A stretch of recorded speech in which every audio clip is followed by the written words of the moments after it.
Hi. I'm talking. My name is Noson Yanofsky, and I'm talking to the Brooklyn College Math Club. And I'd like to thank the organizer for inviting me and for her patience. She asked me at the beginning of the semester, and I said yes, but not now. Leave me alone. And she was patient. Okay, so what are we going to do today? Toy marbles, graphs, and quantum realm, an introduction to quantum mechanics and quantum computing. Okay, so this is a cool graphics that ChatGPT was doing. And basically, the idea is as follows. I'll just give you the outline of the idea. The idea is as follows. We're going to play a little game with marbles on a graph. So you know what a graph is. It has nodes and edges in between them, little arrows in between them. And basically, the marbles are going to roll across the edges. Okay, so they're going to go from one node to another node. And we'll play a few of these types of games. The amazing thing is that with just this intuition of this game, we're going to be able to learn a lot of things about quantum computing, quantum mechanics, and quantum computing. So that's the goal. Okay, so here's what got you in here. Discover the fascinating world of quantum mechanics and quantum computing through a simple game of toy marbles rolling along the edges of the graph. This engaging analogy helps us grasp fundamental concepts such as superposition. These are things that are important in quantum mechanics, quantum computing. Superposition, measurement, and entanglement. We'll delve into the Double-Slit Experiment, Heisenberg's Uncertainty Principle, Schrödinger's cat, and Qubits. Okay, that's given that we have time. And if we don't have time, we'll just do it quickly. The only requirement for this talk is to know how to multiply a matrix and a vector. Maybe a matrix and a matrix would be helpful too, okay? Okay, so first some motivation. Quantum computing is an exciting developing field that employs the amazing phenomenon of quantum mechanics to make computers more efficient. Okay, that's what the whole quantum computers thing is all about, and it's a lot of buzz. There's a lot of buzz, there's a lot of hype about it. It's an exciting thing. Such quantum computers have the potential to revolutionize the computer world. Every news and media outlet has exciting reports on the quest of scientists to make the quantum revolution real. Engineers are racing to build large-scale quantum computers and to win the quantum supremacy challenge. So one of the things is that quantum computers are going to go faster than regular computers, and so when that happens, we're going to have quantum supremacy, and so we're trying to get that. Okay. Quantum computing inherited a bad rap from quantum mechanics. People think that quantum computing is hard because quantum mechanics is hard. Some try to learn quantum computing without learning quantum mechanics. That's totally silly. So there are books called Programming a Quantum Computer. Okay, there are books available to do that, and they don't teach you anything about the quantum mechanics. And the idea is, well, you can learn how to ride. You can drive a car without knowing what a carburetor is. So too, you can learn how to program a quantum computer without knowing anything about quantum mechanics. That's just silly. Anyways, so we're not doing that. Okay, so this talk came out of a book that I'm writing called Quantum Computing, and I'm trying to motivate it, and I have to bring in the quantum mechanics that you have to know, and I bring in the quantum computing, and then I bring in the quantum computing. So this is like a motivational chapter. I have the chapter here. I have 7 copies of the chapter, and you're welcome to borrow it. Of course, faculty members get first choice because they can edit it and tell me where I'm wrong. So, all PDFs, right? All PDF, right? Anyways, it's all about graphs. That's all. The truth is that neither is hard. Quantum computing is not hard. Quantum mechanics is not hard. In fact, quantum mechanics is easier than classical mechanics. Classical mechanics is how the things work in the physical world, whatever, how large-scale things are, and you got to know calculus and all that stuff to do that. Not that there's anything wrong with calculus, just calculus is hard. Okay, quantum mechanics is easier. It's linear. There's very little. I mean, the amount of quantum mechanics that we're going to deal with is linear. Here's a hint: quantum mechanics is essentially linear algebra done with complex entries. The physicists don't have to hear that, but that's essentially it. It's not hard, it's just unfamiliar. The math is actually much easier. This talk is to show how easy it is. Okay, so that's what we're going to do. Okay, for a very long time, okay, just another motivation. So one motivation is to get you to see how this stuff works. Another motivation is as follows. For a very long time, there has already existed a robust, very large quantum computer, our universe. Okay, so our universe is some mechanism, a physical mechanism that works with quantum mechanics for the most part, except for relativity. For the most part, our computer works for it. And this is what makes quantum computing not only interesting, but it's interesting for the physics point of view. For the most part, the universe follows the laws of quantum mechanics, and its workings are more efficient than anything else. When we learn about quantum computing, we are learning about our fascinating universe and the awestruck observers it has created. That's us. So there's the universe, there's us, and we got it. The foundations of quantum mechanics are about experiments that tell us deep ideas about the world we live in. Quantum computing is also about the information, that is quantum information, and I have a chapter on quantum information theory, which is communicated between the universe and its observers. Quantum computing is not only interesting because it is the technology of tomorrow, it is interesting because it explains today's universe. Okay, so again, yes, you're going to get faster computers with quantum computing, but also it's fundamental to the world. And this stuff about quantum information theory and stuff like that, it explains a lot about what's going on in the world. Okay, nope, sorry, pressed the wrong button. This is fine. Okay, so this slide gives you the basic setup of all of quantum mechanics and quantum computing. It goes as follows. The states of a quantum system are represented by vectors, that is, one-dimensional matrices. We donate the states of a system like this here. This thing with the line and the bracket is called a ket, and you have a bunch of numbers. This is transpose, so it's really a vector like this. That's what it is. We'll talk about what the type of numbers they are in a minute. The dynamics, how the system changes, how you go from one state to another state, okay, that will be represented by a two-dimensional matrix M. Okay, and now we have to explain how they work. The states of the system after the dynamics is applied to it is denoted as the state V prime. So this is V prime, which is equal to M times V. So again, this is a two-dimensional matrix. This is a one-dimensional matrix. They're of the appropriate size, where the right side is matrix multiplication. That's it. Okay, so that's how you go from one state to the next. Okay, in order to get a feel for this, we are going to deal with the marbles moving around the nodes of a graph. The state of the system will be the number of marbles on each node of the graph. This is a vector whose ith entry is the number of marbles on the ith node. So you're going to have a graph. I'm going to show you the graph in a second. And you're going to have marbles on some of the nodes of the graph. Okay, and you're going to have different number of marbles. And the state of the system is how many marbles are in this node, how many marbles are in this node, how many marbles are on this node. The dynamics of the system is a two-dimensional matrix whose entries describe how the nodes of the graph are connected and how hence the marbles move. Okay, so here's a graph. I don't have the edges yet, but here's just the nodes. And we assume that all the marbles are the same, they look the same, they're indistinguishable, etc. So we're going to put 17 marbles on node 1, 3 marbles on node 2, etc., etc. And we're going to write that, this is the state of the system. We're going to write it as a ket, like this, V0, which means at time 0 we're going to start like this, and that's the state of the system. Now we want to see how the states change. Okay, so here's your typical graph. Here's your 6 nodes, okay, and you have like that. And this is the graph, this is the matrix that describes this graph. So let's go see. From 2 to 3, there's a marble. From 2 to 3, there's a map. There's an edge from 2 to 3. There's an edge from 3 to 5. From 3 to 5, there's an edge. That's it. It's the simplest thing in the world. But we have some requirements, okay?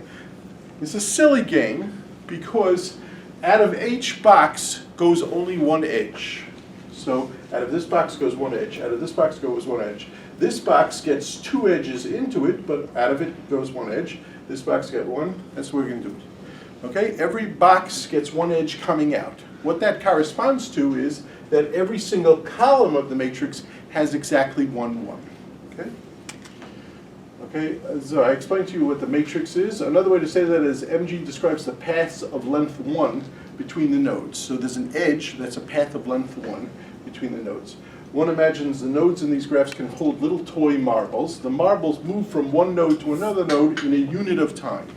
This system is deterministic, that's the computer science word, which means they go from one to the other, which means that the marbles have exactly one possible node to go to, et cetera, okay? And this that it says every column has exactly one is called a Boolean column stochastic matrix. Boolean because it only has zeros and ones. Stochastic means sums to one, but this is only a column stochastic matrix. It's just a fancy name for it. Okay? Now let's see how the system changes. You're going to have 17 marbles here, 3 marbles here, et cetera, et cetera. Let's just do it by hand, by eyes first. The 17 is going to go here. There's going to be nothing here. The 9 is going to go here. There's going to be nothing here. The 3 is going to go here. There's going to be 17 is going to go here, so this will be 17. 3 is going to go here. 9 is going to go here. So again, you'll have 12. And you'll have 12 here, because this will go here. And here you'll have 6 and 7 is going to be 13. This means that it stays here. So that's the way it's going to work. Okay? So what will be the next state of the system? And I explain how it does it. And the main point is this is what matrix multiplication is. Ready? This column goes across like this. Okay? And it puts out the first one, nothing's going to go there. The second one, the 17 matrices, the 17 marbles are going to go to the second node, et cetera, et cetera. This is the way matrix multiplication works. And you're going to start off in M's V0. What's the state of the system at time 0? What's the state of the system at time 1? Okay? Okay, and this is the new state of the system, and we write it like this. Notice that we began with 54 marbles, and we end with 54 marbles. Okay, we might say this is the law of conservation of marbles. Marbles don't change. Okay, that's the way that works. Okay, now, what happens the next state? Well, we're going to take V1, we're going to multiply it again by the same matrix. And we're going to get this thing, we're going to get mg2 squared, which is equal to V2. And basically what happens is those 17 marbles go here, and et cetera, et cetera. Now, if you look at the original graph, you'll see that eventually all these marbles go here, here, here, here, here, here, here, here, and they're all going to end up here. Okay, that's our dynamic of the system. Eventually everything ends up here. So let's see if we can make sure that that's true.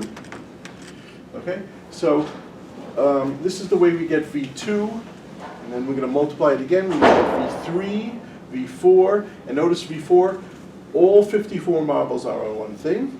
Furthermore, it's a fixed point. It stays like that forever and ever. Okay, the marbles are never going to leave V4. Not a very interesting dynamic.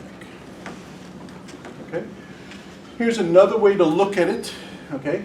Instead of looking at the way the states change, just look at this matrix and multiply it by itself, and multiply it by itself, and multiply it by itself. So mg2 describes the paths of length 2 between the nodes. Okay, so this is the way, this is the adjacency matrix for the thing I first gave you.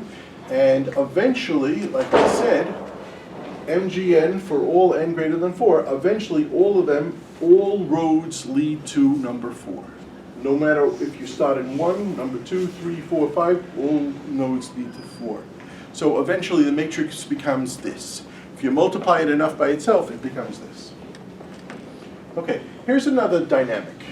Here's another thing. This is a little bit more interesting, but notice what happens.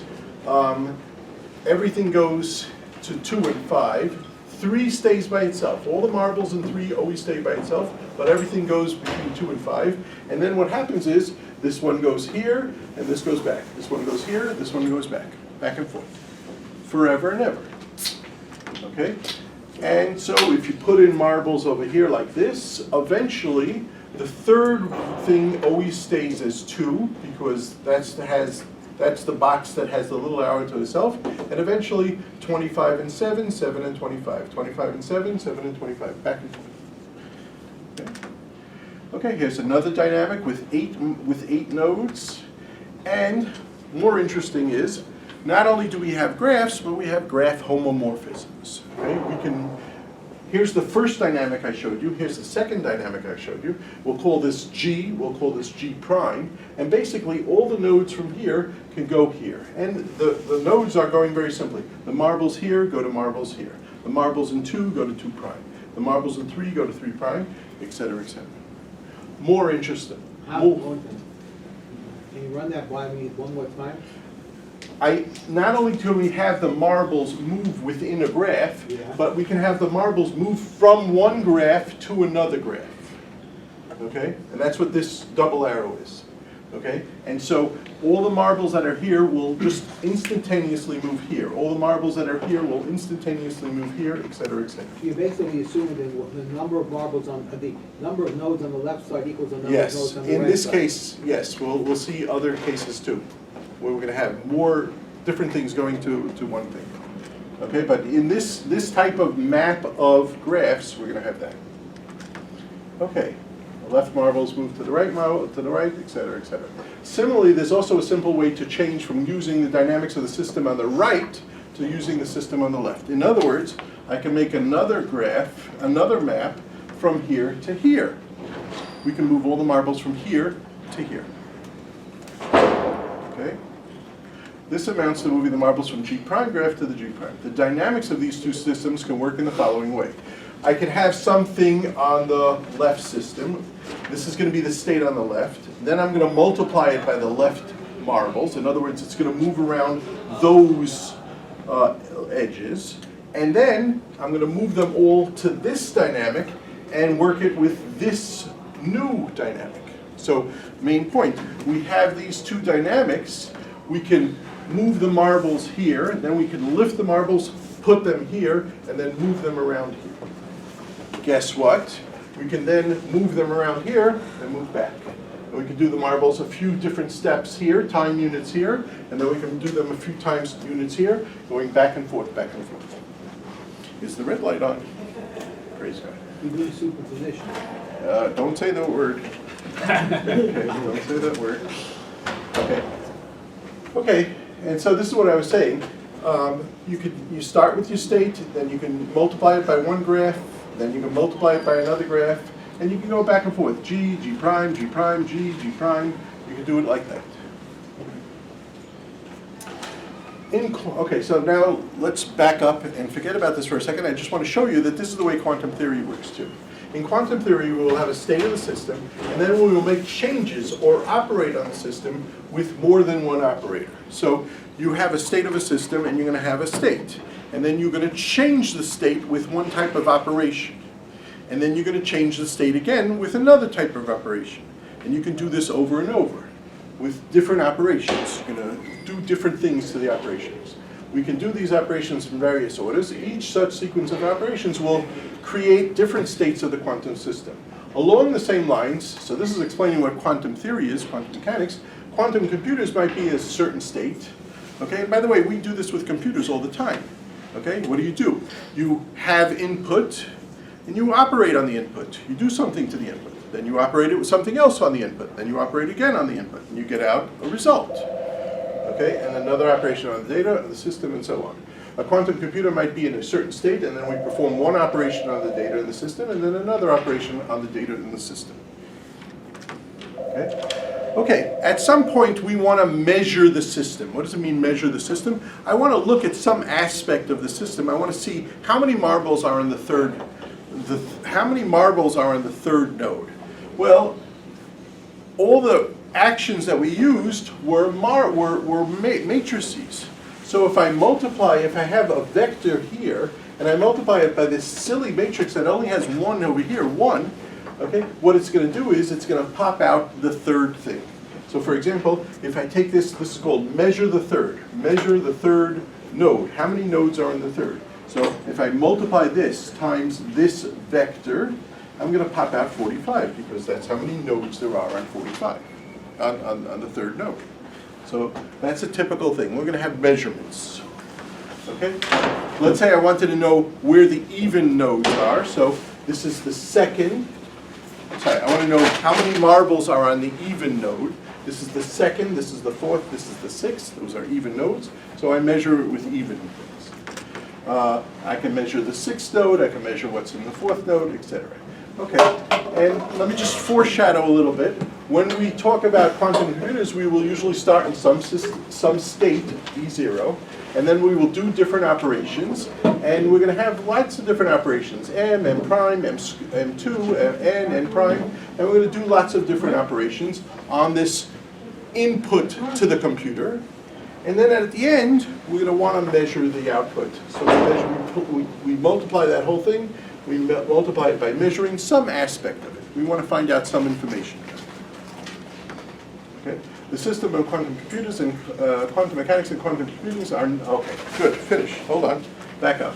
So that's foreshadowing, and now I'm bored with this game. It was a stupid game because the marbles just go from one place to another place. It's pretty damn stupid. So let's get something a little bit better game. So here's another game. The systems of quantum mechanics and quantum computing are not deterministic. They are probabilistic. In other words, they go from one probability to another probability. And I'll explain. This means that the systems do not always change from one single state to another single state. Rather, they change from one state to one of many possible states. Possibilities, probabilities. Okay, so in order to familiarize ourselves with some of these ideas, let's play another game. Instead of working with many marbles, we will be working with a single marble. Okay, so not 24 marbles, 18 marbles, one marble. And we want to know where this marble is. This marble could be on node 1, it could be on node 2, this could be on node 3, node 4, etc., etc. Okay.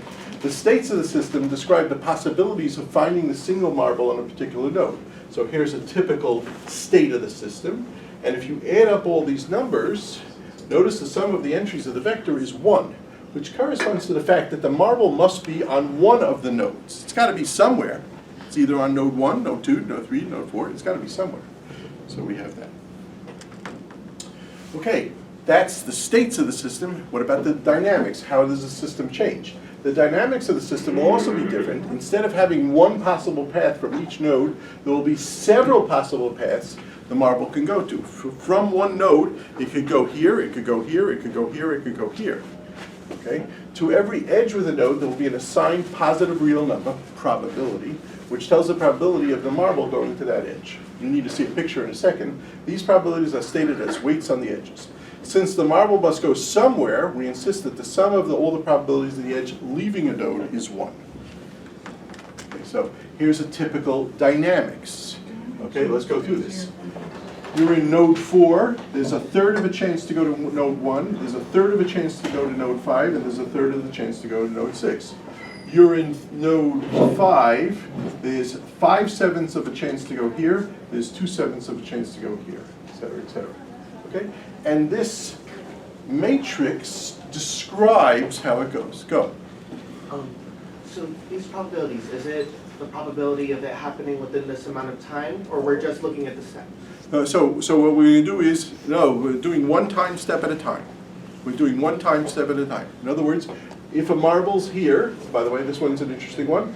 If a marble's here, it stays here, absolutely. If a marble's here, then the next time step, there's a 5/7 of a chance that it's here, and there's a 2/7 of a chance that it's here. Okay, so we can do this one time step at a time. Okay, now that matrix describes that graph, and we have the following requirement, namely, coming out of every node, the sum of the probabilities is equal to 1. Why? Because the marble will either go here, or it'll go here, or it'll go here. It's got to go somewhere. Or it could even stay by itself, but it's got to go somewhere. So the sum of the probabilities, 1, 5 plus 2, 5 plus 2, 5, is equal to 1. So the sum of each of the columns is equal to 1. Okay? The requirement that the sum of all the probabilities of the edges leaving a node is 1 corresponds to the fact that the sum of the entries in each column is 1. Such a matrix is called a column stochastic matrix. Okay? And we do the same thing. Same trick over and over. Okay? We have... Could you let Professor Perkins? I'd love Thank you. Thank you very much. Okay. So by convention, we always start with the system with a single marble on node 1. We write this marble as 1, 0, 0, 0. In other words, it's in the first node. And what happens is we watch the way the node, the way the single marble goes around the vertices, the nodes, okay? Okay, and so what happens is, we have like this, the node starts off at 1, and after one time zone, it's 1/5 of a chance here, 2/5 of a chance here, 2/5 of a chance here. So we get that. Okay? Okay, and we can multiply this matrix Mg against V1, we get V2. V2 gets, we multiply it again, we get V3, V3 we get V4. Notice these fractions get more and more complicated. And the idea is, after four time steps, this is the probabilities of where you're going to find that single marble. Okay? And it's the same trick over and over. Okay? Now, we could do it another way also. We could just take this matrix and multiply it by itself, and multiply it by itself, and multiply it by itself, and that's going to tell you after each time zone, after 2 time clicks, 3 time clicks, 4 time clicks, 5 time clicks, what's the probability is going to be. Okay? And this tells you how the probabilities. Notice the numbers get more and more diffuse in some sense, in a real sense. Okay, here's another dynamic. Okay, this has 8 nodes, and that's a lot of LaTeX work. Okay, okay, great. Now, that takes care of that. So, you have these dynamics. Now I want to get to the first experiment. Okay, and the first experiment is the most important experiment in all of quantum mechanics. The T-H-E, underline boldface. Okay, so first we have to do this simple baby example. The idea is as follows. Here's your graph. It's a very nice graph, okay? And the probabilities are given on the graph, okay? And the way to think of this is as follows. Your node starts here, your single marble starts here, and you have a wall over here. And the wall has 2 slits, hence the double-slit experiment, 2 slits. And the idea is as follows. One, there's a 50% chance that the marble will slit here, and there's a 50% chance that the marble will go there. Okay? Now, once it's here or here, once it's here, there's a 50% chance it'll go here, there's a 50% chance it'll go here, and once it's here, there's a 50% chance here and 50% chance here. Okay, and here's the beautiful graph that corresponds to there's a beautiful matrix that corresponds to the graph. Okay, and I just explained it, 50-50 chance, and at the end you have, after main point, after 2 time clicks, the marble starts here, after 1 time clicks it here, again this is your wall, and past the barrier, there's 1, 2, 3 possibilities that it can be on, 4, 5, or 6. Okay? Okay, so V0 starts in the first thing. V1 has a 50% chance that it's past the 1 slit, the top slit, 50% chance that it goes in the bottom slit. And the main idea is right here. That's the main idea. Namely, this is node 1, 2, 3. This is node 4, 5, and 6. There's a 1/4 of a chance that it's here. There's a 1/2 a chance that it's here, and there's a 1/4 of a chance that it's here. Let's go back and see why. Okay, it's a very simple thing. Okay, question: how could it get here? Okay, and the answer is, let's do an easier question. How could it get here? And the answer, the only way it's going to get here is a 1/2 times a 1/2 is a 1/4. It's a 1/4 of a chance here. And how about here? Well, a 1/2 times a 1/2 is a 1/4 of a chance here. Great. What about here? And the answer is, there's 2 ways it can get here. It can go here like this and around, so a 1/2 times a 1/2 is a 1/4. Or, plus, whenever you hear the word or is plus, 1/2 times a 1/2, it goes here, and so you get a 1/4 plus a 1/4 is a 1/2. So it's very probable that it'll be here. Okay. Sorry. Okay. The main point is that there are 2 ways for the marble to get to node 5. It can go to the top or it can go to the bottom of that. All this makes perfect sense and is exactly what we would expect. However, we will revisit this experiment shortly and see what happens. So that makes sense. That's the first part of the double-slit experiment. Okay, great. Now, new games. Okay, now I don't want to talk about a single probabilistic marble. I want to talk about a quantum marble. So this is where we get into the interesting things with not a lot of time. The classical and probabilistic games that we played were made perfect sense and conform with our intuitions. Now let's move on to the quantum version of our games. It is mostly the same as the probabilistic case. There's a single marble that moves along at different edges of the graph. However, there's one major difference. Rather than the probability being given as a real number, p, between 0 and 1, the probability is given as a complex number. And you say to yourself, what does complex numbers have to do with that? Okay, well, we don't know. The probability is given as a complex number c, whose modulus squared, so you take c and you look at the modulus of a complex number, you know what that is, but basically that's a plus bi, so you do a squared plus b squared, and you take off the square root, so the squared is a real number between 0 and 1. That's it. That is it. This is the major difference between probabilistic case and the quantum case. Okay, let's see what that means. Okay, so let's look at a system with 3 marbles, with 3 nodes. The states of a system are complex vectors. Okay, they have 3 nodes. So here's a typical one. Okay, we're going to look at the chances of it being here is this squared. The square root of this squared is 1/6. The square root of this is 1/3. And here this is going to turn out to be 1/6 of 1/2. When you take the complex, the modulus square of this, you're going to get 1/2. And so there's 1/6 of a chance that the marble will be here, there's 1/3 of a chance that the marble will be here, and there's a 1/2 a chance that the marble will be here. Okay? In general, if the state of the system is V, C1 through Cn, so these are complex numbers, then we must have that when you add up the complex, these modulus squares, you have to get 1. Okay? You have to get 1. Great, great. So that's the states. What about the dynamics? Well, the dynamics also, it moves across the edges with probabilities, but here the probabilities are given by complex numbers. Okay? Now you might say to yourself, what's the difference? What's the difference if it's given by complex numbers or real numbers? If you're going to take the complex numbers and anyways look at the modulus square, which is a real number, so what's the difference? And I'll show you what the difference is in a second. Okay? Namely, well, let me just go through this. What does it mean?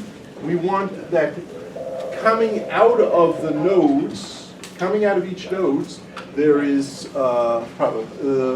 the modulus square is all, the sum of the modulus squares. The sum of the modulus squares is equal to what? Such a matrix is called a column unitary matrix. I made up that name. Okay, great. And we could do the same trick. Okay? You have a state of the system. We assume the marble starts in node 1. You have the state of the system. You multiply it by the matrix, you get V1. Okay? Then you do that, and you multiply it by the system, and you get V2, etc., etc. I'm not going to do complex multiplication in public. It's embarrassing. But we get it. Great. Let's go back to the double-slit experiment. But this time, we're dealing with a magic marble. Okay? And this marble doesn't follow regular probabilities, it follows complex numbers. Okay?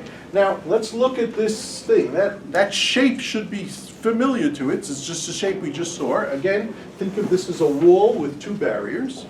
Okay? And look at the numbers. The numbers are given as complex numbers, but if you take the modulus square of that, if you take the square of these numbers, this is going to be a 1/2. This is going to be a 1/2. This is going to be a 1/2. This is going to be a 1/2. This is going to be a 1/2. This is going to be a 1/2. Whoa, that has a minus in it. What's the modulus square of minus 1 over square root of 2? Answer, a 1/2. So that's not a problem. Okay, but I'll do this without looking at the thing. What happens, so if we, okay, if we do it one time step, in other words, it starts at here, and we do it one time step, we're going to see 50-50 chance that it's here or here. Okay? Okay, so that's the 50-50 chance. But if we do it at 2 time steps, you ready? Look what happens. We get a 1/4 of a chance here and a 1/4 of a chance here. No chance in the middle. Let's see what that means.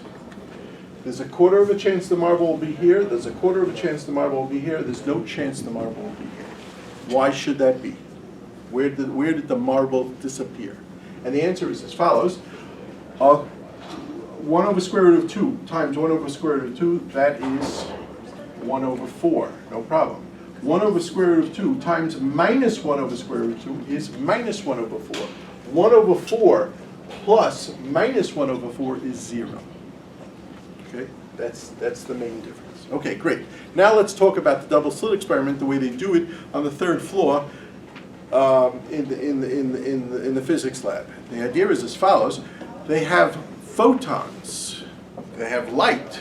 And they put the light through here, and the light can go either here or here. And on the other side of the barrier, this is a wall, the light goes here or here, and the way it is what's called an interference pattern. That means sometimes it's bright, sometimes it's less bright. Okay? And that's going to be here. Now, the way you would say this works is as follows. You say light is a wave, okay? And waves go like this. And what happens if you throw a pebble in water and you have 2 holes in it, then what's going to happen is the pebbles, the waves are going to go here, and the waves are going to cancel each other out. And that's why there's no light over here, because the waves cancel each other out. Okay, and this is what was believed. This is what was believed since the early 1810s, where a guy named Young did this double-slit experiment. Okay, great. But physicists got very good at this, and they had the following thing. They were able to get less and less light out at one time. And basically what they had was, they were able to get a photon, a single photon at a time. Okay? A single photon, they were able to release a single photon over here. And again, sometimes the photon would go up, sometimes the photon would go down. Now that's good. And sometimes the photon would go here, and sometimes the photon would go here. But amazingly, the photon didn't go here. The single photon never went there. Okay. Now, you say to yourself, why? So if you say that light is a wave, so then you have no problem. Because the waves of coming out of here and the waves coming out of here cancel each other out, and they don't go over here. But here, if I do it with a single photon, one photon, then where the hell is it canceling out with? It's not canceling out with anything because there's only one single photon. And if I do this experiment 1,000,000 times with 1,000,000 single photons, one at a time, 1 photon, 2 photons, 3 photons, I can go on until we finish talking, then where will I be? Okay? And so if you could do it 1 photon at a time, 1 photon at a time, and still nothing will be. Okay? Again, what did it cancel out with? Okay, and physicists tell you as follows. You ready? The single photon goes here, and when no one's looking, since no one's looking, it's going to split into 2. So it's not going to be in a position, it's going to be in a superposition. And then it's going to cancel each other out till here. Okay? And when it cancels each other out over here, it cancels each other out. Now, you've never seen superposition. I've never seen superposition. Except when you drink a little too much tequila, then you see things in more than one place at one time. But usually you don't see a superposition. Okay? That's why we don't drink tequila. Okay, anyways. But this is one of the keys. This is not one of the keys. This is the most important fact about quantum mechanics, although they teach quantum mechanics without saying the word superposition. That's an amazing feat. Okay? And it's the most important thing about quantum mechanics, and also it's the most important thing about quantum computing. And again, I'm here to introduce you to quantum computing. The idea is as follows. Usually, with a computer, you do one thing, and then you do another thing, and then you do another thing, and then you do another thing, okay? But what happens if you can break yourself apart, break the state of the system apart into many parts, and do many things at one time? So think of it massive parallelism. Again, you want to search for some element in an array, okay? So with a classical computer, you search in the first element, see if it's there, see if it's in the second element, see the third element, et cetera, et cetera. With a quantum computer, you break yourself into many, many parts, and you try each one of the parts exactly once. Okay, and so that's the promise. It's a little bit more complicated, and I'm going over strange things, I'm brushing aside strange things, but that's the promise of quantum computing, that you will be able to use these strange things to do that. Okay, so that's what superposition is all about. Okay, and that's the double-slit experiment, proving that there exists such a thing as superposition. Okay, explain that. Okay, main point, 1 over square root of 2 times 1 over square root of 2 plus 1 over square root of 2 times minus square root of 2. This is 1/4 with a minus, and that's equal to 0. The two possible paths cancel out. Okay, superposition, we explained the superposition and interference. I told you the two waves interfere with each other. The square root of 1 over 2 and the minus square root of 1 over 2, they interfere with each other, and they give you classical computers in a single state. A quantum computer can be in a superposition of states. Different states can interfere with each other to get the desired result quickly. Okay, great. I'm going to go through this a little bit quicker. Oh no, you know what? That's very important. Okay. As strange as this experiment is, it gets even stranger. What happens if we measure the position of the photon after 1 unit of time? Okay, so what happened was as follows. You let the single guy go, and it's branched into 2, and then we didn't look at it, and then it canceled out and went like that.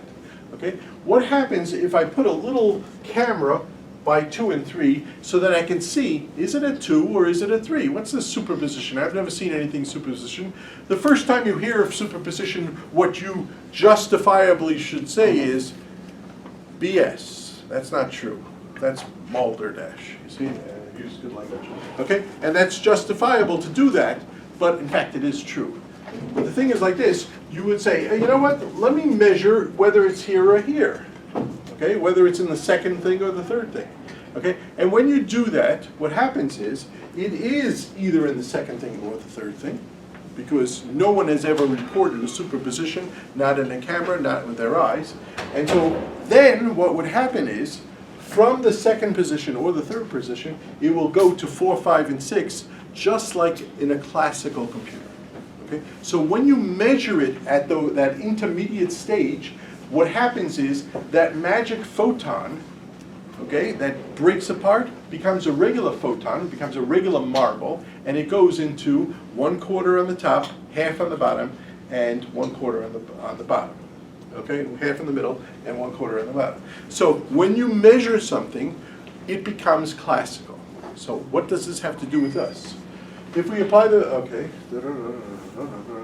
if we measure the photon and see exactly which node it was on after 1 unit of time, then the photons act like a classical marble. We don't like classical marbles because then our computers don't act like quantum computers. Our computers act like classical computers.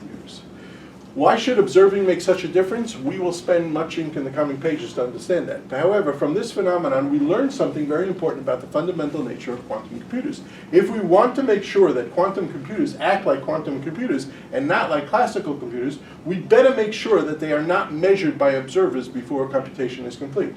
In other words, engineers who build quantum computers must work hard to make sure that quantum computers are isolated and not observed in any way. That's why they put quantum computers, if you read any article about quantum computers, they put it into liquid nitrogen to keep it frozen so that no one can see it. Okay, it's all sealed up, dark, no one can see it, no one can influence it, etc., etc. That's why it's hard. Now I told you why people want quantum computers. This is why it's hard to make quantum computers. Because you have to keep those qubits, I'll tell you what a qubit is in a second, you have to keep those parts of the quantum computer isolated and separated so that no one observes them, because the minute they are observed, they don't look like quantum computers. Go. So, does any disturbance of the computer, like if someone bumps into it, does that count as an observation? Yes. Okay. Yes. No, it's even more. Any interaction it has with a large element, okay, will bring what's called decoherence, and it will decohere. Okay, and so that's why it's hard to make quantum computers. Okay, so if you listen to people, what they say is, oh, we got the quantum computer, we got it to do, we got 15 qubits, we got 18 qubits. The reason why it's hard is because you want to make a lot of qubits, but you want them all separated from each other and yet being able to interact with each other with something called entanglement, and I'll show you what that is. Okay, let's talk about another quantum phenomenon called the Heisenberg Uncertainty Principle. In 1927, 26-year-old Werner Heisenberg proved one of the most amazing and unique characteristics of quantum mechanics. Okay, so this is something that really shows what Wasn't he on Breaking Bad? quantum mechanics is all about. He showed that when it comes to quantum phenomena, sometimes it is possible to know perfect information. When it comes to quantum phenomena, sometimes it is impossible to know perfect information about two different properties of an object. Let me explain to you what that means. In order to understand this principle, we must contrast such ideas with what we know about the classical world and what we are accustomed to. When we eat an object, we can tell its texture and whether it's sweet or salty. So one object has two properties, sweet, salty, okay, and we want to test it. If a car is driving down the street, we can see whether the color of the car is the make, the model, the position of the car, and the speed. When we choose a playing card, we can tell its number and it's sweet or suit. Sweet. Sweet. The main point is, when dealing with classical objects, we can determine perfect information about more than one object. Heisenberg showed that in the quantum world, this obvious idea is not always true. There will be microscopic objects of which there will be uncertainty when we try to figure out both its position and momentum. In detail, for many quantum objects, the more exact we are about one property of the object, the less exact we'll be about another property of the object. Okay, now, I want to get a feel for this, and again, what I'm going to do is, I'm going to talk about the classical world, and then I'm going to talk about the quantum world. So the classical world is all about playing cards. Okay? So imagine you have a king and queen of diamond and hearts. Okay? So here's your 4 cards that you're going to deal with. Okay? And the main point is that if you pick one of the 4 cards, you can determine both its number, king or queen, heart or diamond, and its suit. Consider the game as a simple graph. So here's that graph again. But this graph is a stupid graph. It has no dynamics. Everything just points to itself. In other words, when I have a king of hearts, it stays the king of hearts. It doesn't change. It's a stupid, no graph changes, no card changes what it is. Okay, great. Now, to measure the suit of the card, we can imagine the number and look at this mapping of graphs. So here we come again to this mapping of graphs, but this time, this guy and this guy go to here, this guy and this guy go to here. Okay. So, ready? We want to measure the suit of the card. So, question, is it a heart or a diamond? Is it a heart or a diamond? Once we measure it, we still have uncertainty because we don't know, we measured the suit, but we didn't measure the number. So we have uncertainty, we don't know if it's king or queen. Okay, great. So this graph maps to this graph. These two go here, these two go here, and that's why. The left graph tells us all the uncertainty. We don't know, over here we don't know what a king is, we don't know if it's a king or a queen, we don't know if it's a diamond or heart. After measuring the suit to the graph, the right here, we still have uncertainty with respect to the number. We don't know if it's a king or queen. Okay, great. Now we could do the same thing here. I can look at this graph, this is the graph I just had, and instead of measuring the, here I'm going to measure the numbers. Okay, this is a little bit messed up. Okay, this should have been. I think it's the suit this time. Oh, I'm sorry. Last time it was the number. Otherwise, everything is fine. Yeah, something. So here you're measuring the other thing that you're doing. Let's put this all together. Here you have two different, let's put this all together. You have 2 different maps, a map from here to here, a map like this. You have this commutative square. Okay? And the main idea is as follows. Given a card, you can measure its suit and then measure its number, or you can measure its number and then measure its suit, and you get perfect information. You know everything that you need to know. That's totally uninteresting. The main point is that it doesn't matter what order you do this in, because if you go this way, you're going to get perfect information about both of them, and if you go this way, you're going to get perfect information about both of them. Great. Now let us move to the quantum world. This is the uncertainty principle, but we're dealing with the quantum world. The quantum world, where things get much more interesting. Consider a subatomic particle with 2 interesting properties. One property has 2 possibilities, which we'll symbolize 1 or 0, and the other will symbolize plus or minus. The main point is that there's a possibility of superposition for each of these properties. This means that there's a chance of the particle being in a superposition of both state 1 and state 0. Similarly, there's a chance of the particle being in a superposition of plus or minus. We symbolize this like this. if it's in state 1, it could change to state 0. If it's in state 0, it could change to state 1. It could stay by itself. This is called an undirected graph. Well, this is an undirected graph, and here you have another undirected graph. I'm not interested in the numbers. I'm not interested in the probabilities because that's not the important thing. The main point is that when you're not looking at it, it could be in one of both of these positions. Okay? And now we have the same thing here. I want to measure whether it's 1 or 0. I want to measure whether it's plus or minus. So if we go here, I messed it up again. Okay, we go here, I can measure the plus or minus, and I get 1 or 0. I still have uncertainty here. And then I can measure 1 or 0, and I get perfect information. I go here, I measure the 1 or 0, I get perfect information, and I get perfect information about 1 or 0, but I still don't know plus or minus, and then I go here. Okay? The main point is, going around in different ways gives us different information. We get uncertainty. Now let's go through this. Ready? I start here. It's one of all 4 possibilities. It's all going through all these 4 possibilities. Then I say, you know what? I want to measure it. And as soon as you measure something, you lose uncertainty. You find out exactly what it is. You lose uncertainty. So you lose uncertainty. When you measure it, you get exactness. So I'm going to get exact information about plus or minus. Then I'm going to go here. I'm going to start here. I'm going to lose information about 1 or 0. Main point is, while I'm doing this, if I'm doing this and then this, then that's different than here, because here I still have uncertainty. It could still change. After measuring one thing, the other thing can still change. And so we get, this is what's called the Heisenberg Uncertainty Principle, which means when you measure things in this order, you get different results than when you measure things in this order. And that's a shocking thing.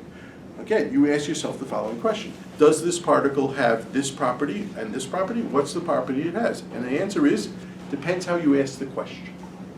That's a shocking thing. It depends on... So it's not commutative? It's not commutative. It depends how you ask the question. Now, that's a very strange thing. Like I said about a car driving down the thing, you can tell all the properties right away. But here, it depends how you ask the question.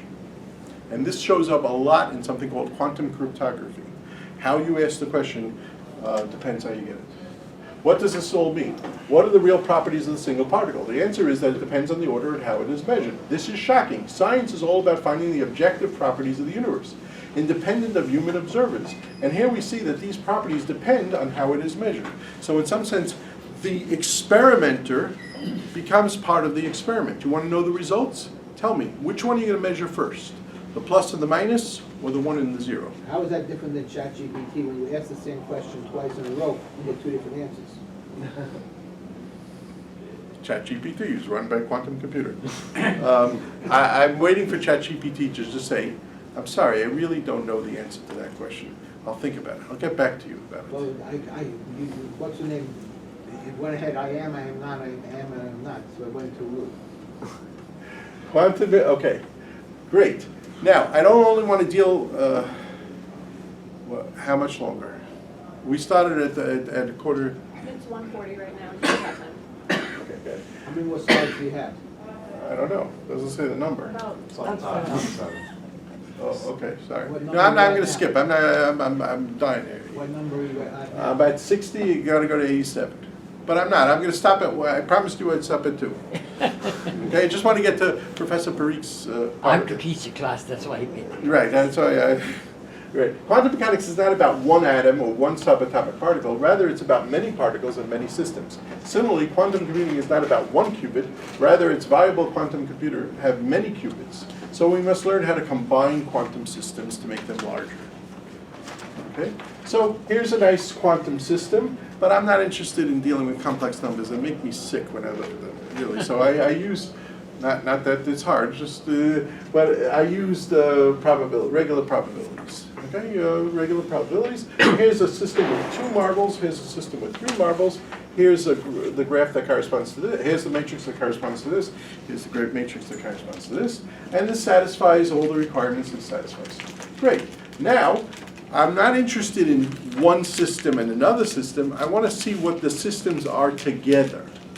Okay? So, for example, if I have a red marble, if I have a red marble over here and a blue marble over here, then I'm interested in the question, where is the red marble and where is the blue marble? Okay? And then I can get probabilities about that too. Okay? And so what I do is I take the product of two graphs. And so I'm going to have 2 marbles in one, 3 marbles in all together. And so the product is ordered pairs. And so we get something like this. And also the probabilities are multiplied. That take a lot of time with LaTeX, so you should appreciate it as it comes along. Okay? And the graph is what's called the Kronecker product of graphs. Basically, every single, the numbers are multiplied by each other. Okay? And you get all these numbers. Okay, when we discuss, okay, great. Now I want to talk about entanglement. Okay? When we discussed Heisenberg Uncertainty Principles, we were dealing with one particle that had 2 different attributes, plus or minus, 0 or 1. Now we are going to deal with 2 particles, okay, each with their own properties, and we're going to describe 2 experiments. The first experiment is admittedly very silly, and one might not think of worthy of thinking about. The second experiment is more interesting. However, the true beauty of the experiments is the comparison of both of them. So we did this already twice. We did the classical double-slit experiment, then the quantum double-slit experiment, and then we did the classical Heisenberg Uncertainty Principle, where you can get perfect information about 2 things, and you have the quantum uncertainty principle where you can't get. So now we're going to do the same thing. We're going to talk about 2 things. So this is an experiment that Professor Parikh told me about 20 years ago. I did? Yes. And it goes as follows. I'm going to tell you the way he told it to me, and then I'm going to do it with marbles, because we deal with marbles. It's much easier. Let's say I take a dollar bill, and I rip it in half, and I put it into 2 boxes. Okay? And I send one box with him to Alpha Centauri, and I send one box with him to another star system. Okay? So I take a dollar bill and I put one on the left side in one box and the right side in one box, but I don't show them which one gets the left and which gets the right. Now he goes to Alpha Centauri, which is the nearest star from here. Okay? And when he gets there, he goes and he opens the box and he sees he has the left side of the dollar. Okay? What does he instantaneously know? That he has the right side of the dollar. Can't get more simple than that. Okay, so we're going to do the same experiment here. That's a silly experiment. And it's quite obvious because I happen to put one of them in, but the main thing is he's getting information about something that's across the universe. He knows that when he opens that box, he's going to see the right-hand side. That's an amazing thing. Okay, but we're not going to talk about dollars, we're going to talk about marbles. Rather than working with one nondescript marble, we will work with a blue marble, B, and a green marble, G. Along with the marbles, we will deal with 2 cardboard boxes, a left box, L, and a right box, R. In the experiment, we place the blue marble in one of the boxes and the green marble in the other box. So here's one graph. That's a silly graph. It just has 2 nodes, no edges in between them. And here we put the blue marble, or here the blue marble goes here, or the blue marble goes here, one or the other. Okay, and here's another thing. Either the green marble goes on the left or the green marble goes on the right. Great. Okay, so now we take these 2 different graphs, and again, we take the product of the graphs. Because we're not interested in just one marble and one marble. We're not interested in just one half of the dollar bill and the other half. We're interested in the whole system. Okay? And so we cross this out, and here's the graph that we get. So this has 2 nodes, this has 2 nodes, so the whole graph is going to have 4 nodes. And it's going to correspond to, ready? The blue marble goes in the right, the green marble goes to the left. The blue marble goes to the right, or the green marble goes to the right. That doesn't work. Okay? The blue marble goes to the left, the green marble goes to the right. The blue marble goes to the left, the green marble goes to the right. This one doesn't work either. What did I say? You put 1 marble in each one of the boxes. No 2 marbles in one box. I want to put the 2 marbles separated. Okay? So I'm going to cross this out and cross this out. Okay, so this is not possible. I told you put 1 marble in one box, 1 marble in the other box. Put not both in the left and not both in the right. Now this makes sense, but is, here, LR, RL. Okay, Put the blue in the left, put the green in the right, put the blue in the right, put the green in the left. Okay, great. Okay, a blue mark, very good. Sorry. Let us return to the experiment. One day Bob gets bored in alpha, so again, I take one marble, blue, one marble, green, and I put them in one of the boxes. I either do it this way or this way. I give one box to him, I give one box to him, he goes to Alpha Centauri, he goes to Pluto. Okay? Main point is, when he opens his box, what does he see? Well, he'll either see the blue marble or the green marble. What does he know across the universe? That if he opens the box and he sees the blue marble, then he's going to see the green marble. Okay? And vice versa. Okay, this is a stupid experiment. Nothing to do. We have to stress, even though Bob is billions of miles away, he has instant knowledge of what Alice will see. Okay, great. Now, entanglement part 2. Let's talk about something a little bit more complicated than this. So that was the classical world, and I didn't say anything shocking. Let's look at a variation of this experiment with two particles. But we first have to learn a little physics. Not too much. Don't want to make anyone scared. There's a physical property of a subatomic particle called spin. This means that when we measure certain subatomic particles, we will see that some particles do not have spin, which we write as 0. Some do have spin, like a basketball on a finger, right, in a specific direction. So when you have a basketball on a finger, you can do it this way, or you could do it this way, okay, in a specific direction. For simplicity, we'll say that some spin positively, that's this way, let's say, which we write as +1, and some spin negatively, boom, boom, boom, which we write that way. Particles that have spin are subject to superposition.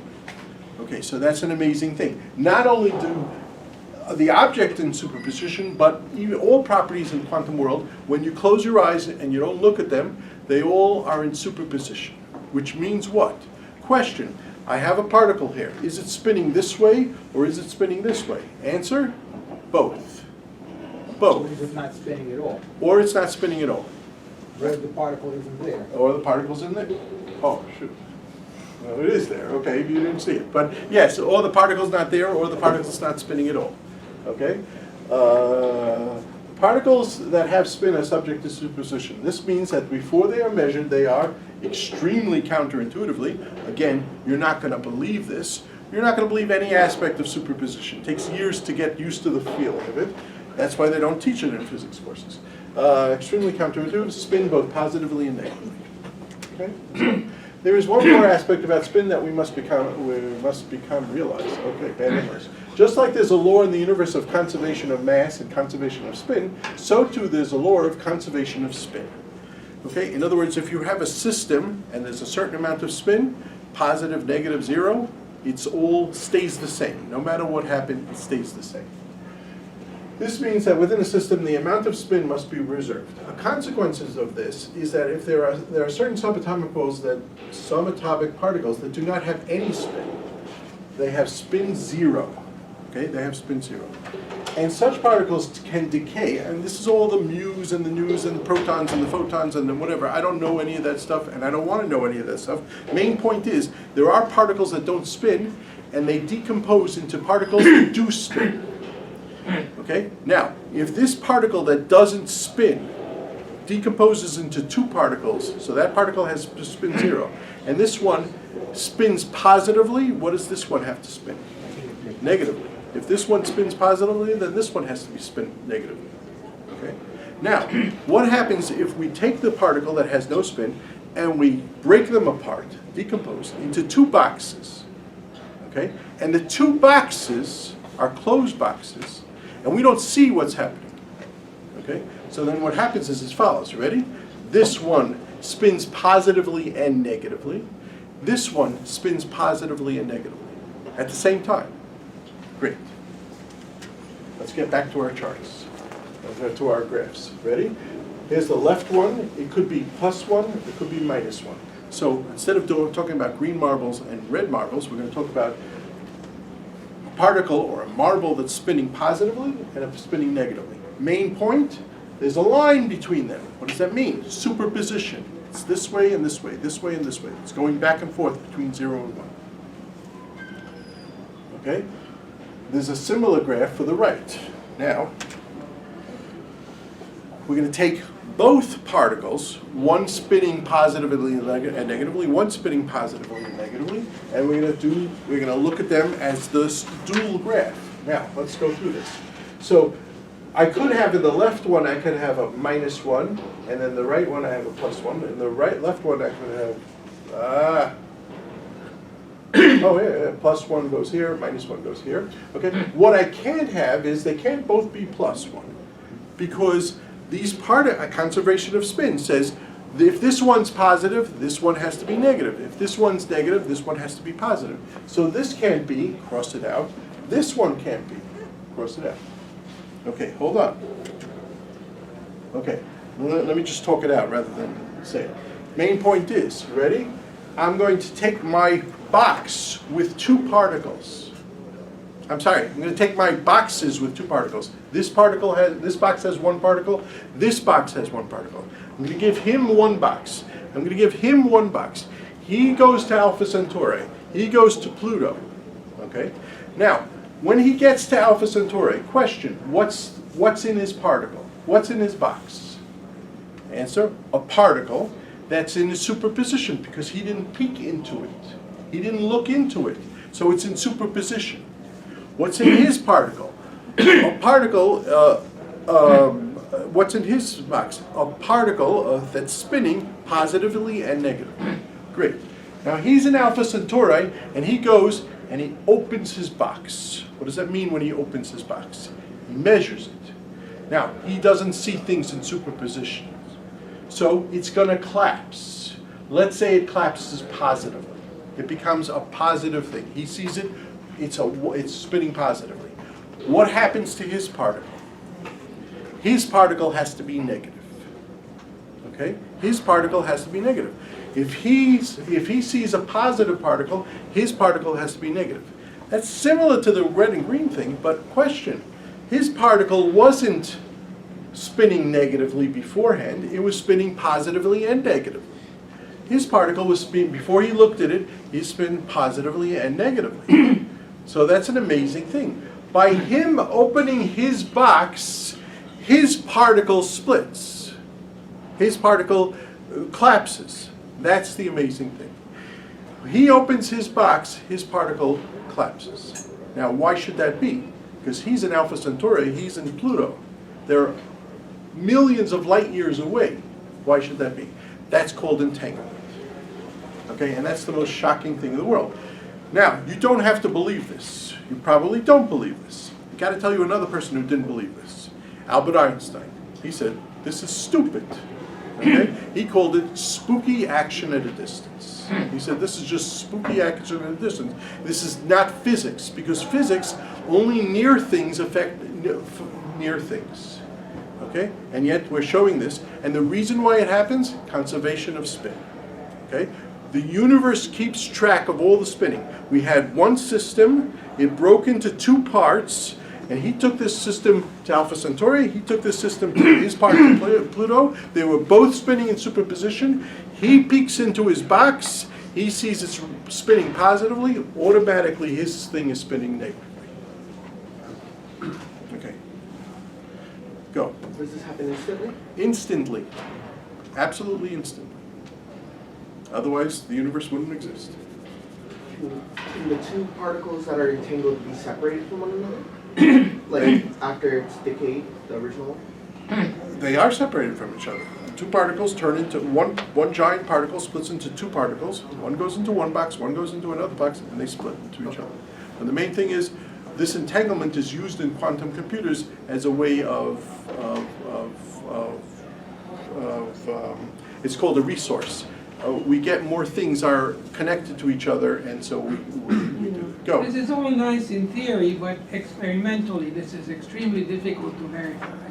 Not only is it perfectly true experimentally, but the 2022 I know Nobel Prize got the Nobel Prize, but I'm not sure that, for you can still raise objection to their experiment. So I just want to tell you, if you go back to Bell's original paper, he never mentions the word experiment in there.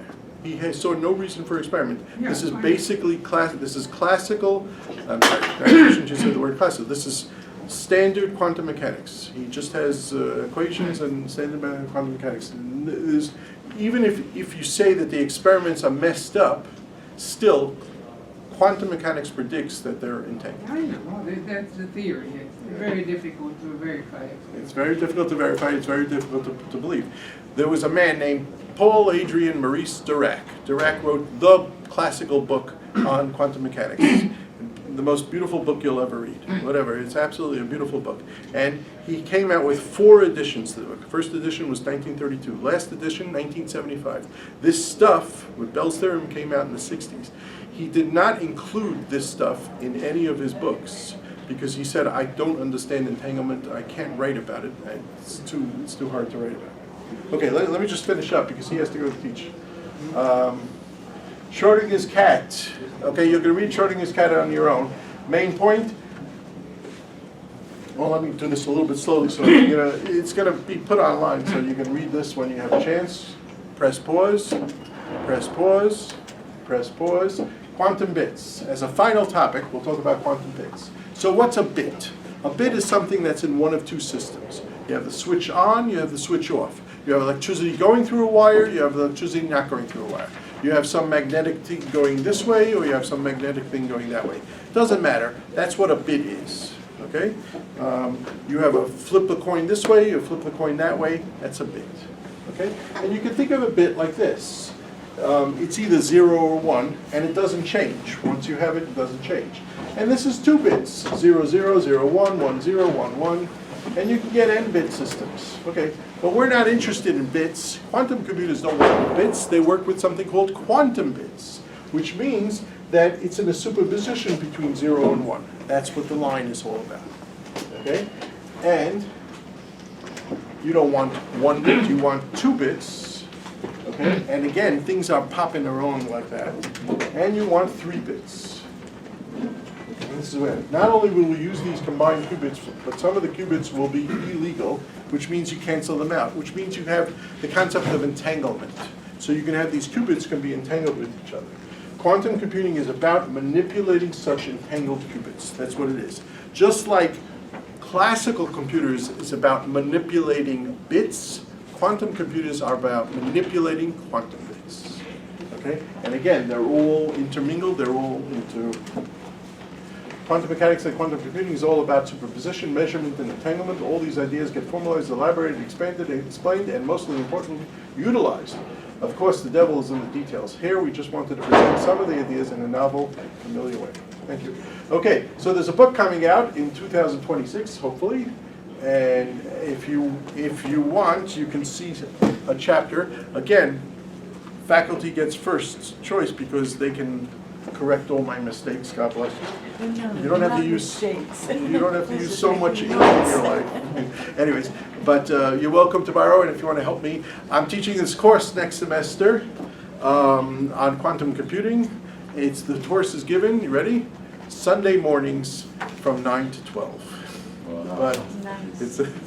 So that way it doesn't overlap. But anyway, but we have 38 students already enrolled. So I have a quick comment. Please. Last year at the American Philosophical Association meeting, which was actually in New York City, it will be again in New York City, there was a talk by Alexandru Baltag and Sonia Smets. You probably know them, right? One of them is a former student. Pardon me? One of them is a former student of yours. No? No. Baltag is bold, right? You're right to say, but you're wrong to, but confused.